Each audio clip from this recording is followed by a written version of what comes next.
Hello and welcome to the hobby room. This is me videoing evidence of sewing.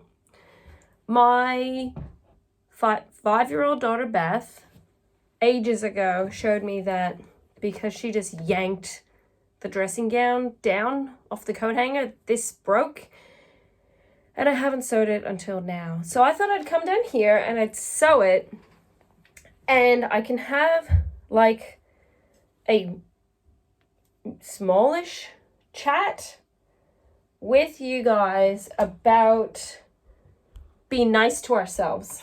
So this is my first question, and yes, I have you terribly set up. This is the part where I look around my room for like boxes and stuff to prop you up more, and I don't have any. So I'll grab this. And you're just gonna rise up. Just rise up. Picture that song. Rise up. But you're still like against. Is that better? Is that worse? I feel like because we have this one singular light bulb above that I look very terrible because I have double lines from my glasses. And we all know that natural light is like the best light that you can have. So as I recommence, we're just gonna hold just for 5 secs. Wow, my accent shouldn't say that. We're gonna hold for 5 seconds and see if we can do the better job at this. Is that better? I don't know. But either way, it's been so long since I've used my sewing machine that I actually have to rethread it. And I said to the kids, I've got to go downstairs and I'm just going to sew Beth's dressing gown really quick and then I'll come back. And it just made me think I want to also fix the sweater. I want to have a quick chat with you because I do like talking, believe it or not, and maybe talking to my phone. My friends in my phone is way easier than actually talking to people in real life, who knows?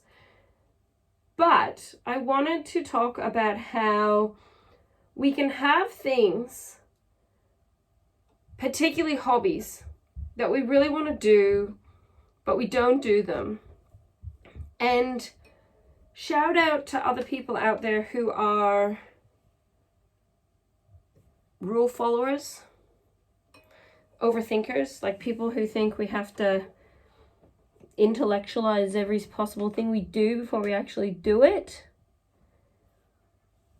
It can be more of an effort for some people than others. Like other people might be super spontaneous and they just are determined type of people and they can do stuff. And then there's people like me who historically have had difficulty in making decisions that I sometimes spend so much time kind of wondering if it's the right decision rather than just going for it and having to go and then deciding, like, kind of if it doesn't work, then change it, but at least try it in the first place. I think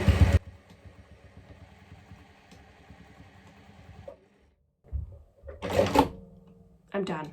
That shows you don't procrastinate. I think that the fact that I just sewed that in 1 second shows that sometimes we can spend far too much time just thinking about it and wondering, and instead of just getting the sewing machine out, just doing it. And I don't know, like human psychology and the way people are really does fascinate me. And I've done videos where I'm like, I've wasted too much time being worried and anxious and unsure about things in the past. And when I found the quote quite a number of months ago that I've just forgotten and I have to look to the side to check, motivation is what gets you started and habit is what keeps you going. Well, how do we get first to the motivation part? Like, you're not just magically motivated, then you go for it and do it. You might still be stuck on the like in your head part. And I don't think I necessarily have like the magical clue to this problem, but where I start when I'm sort of bogged down mentally and in my head too much is I will do one thing that is like automatic. So for me, the one thing that's definitely just totally automatic is making my bed. I really like how my bed looks made. That motivates me. So I focus on making sure that the flat sheet's like folded over and even. I'm not looking for perfection. I'm just kind of enjoying the process of it. And because it's sort of so simplified, like I have a fitted sheet, a flat sheet, and then my doona, my like quilt with the quilt cover on it. And then I've got two pillows. I just prop them up like that. I pull the doona flat. And then I got my two like decorative pillows, put them up. And I start feeling like, oh, I like this. It's reset. Good on ya. And then my last final little pillow. And then I sort of go, that's done. Wander over to the curtains. I open the curtains. If I've got my iPad out on the bedside table, put it in its case and put it in the bedside table. These things that I do build momentum to the point where I'm no longer kind of in that space of like, I've got so much to do. What should I do? And then I can look back on other things that I've done. You know, we had a birthday yesterday and I packed away all of our like, we have all reusable birthday stuff that I put out every birthday. It's like that satisfying feeling of packing it away properly. So the next time I open it, it's like a breath of fresh air and it's done. I just wanted to share with people out there that also sometimes are like in their head a little bit too much and it's a real struggle. This is just one little example of how I kind of get going. Am I super pumped and like chomping at the bit to do life every single day? No, I still struggle with being in my head a little bit too much, but I'm slowly just learning to embrace life and to enjoy being the person that I am and just to be very real and this is real life. This is, sorry about that. This is me just being a regular person.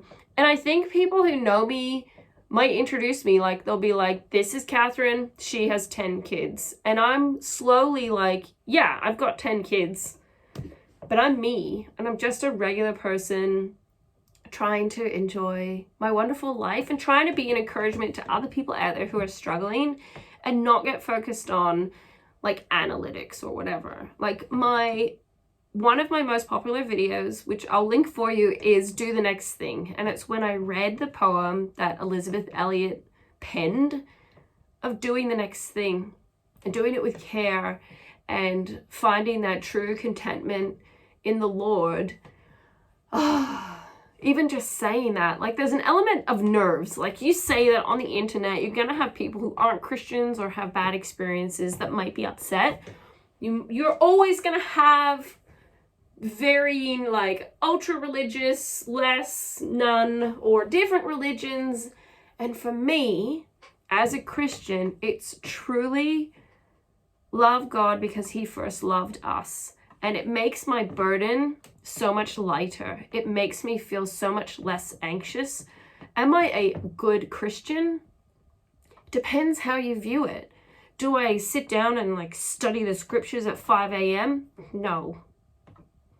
I don't wear head coverings or do all those kind of things, but I do earnestly try to seek God's peace and comfort in my heart because on my own I can be pretty wobbly.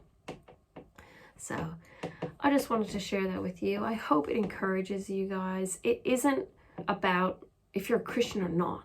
It's if you're a human. Like, be a decent human. And that really means that it's not about me. It's about how I can be nicer to other people. and more generous and more loving.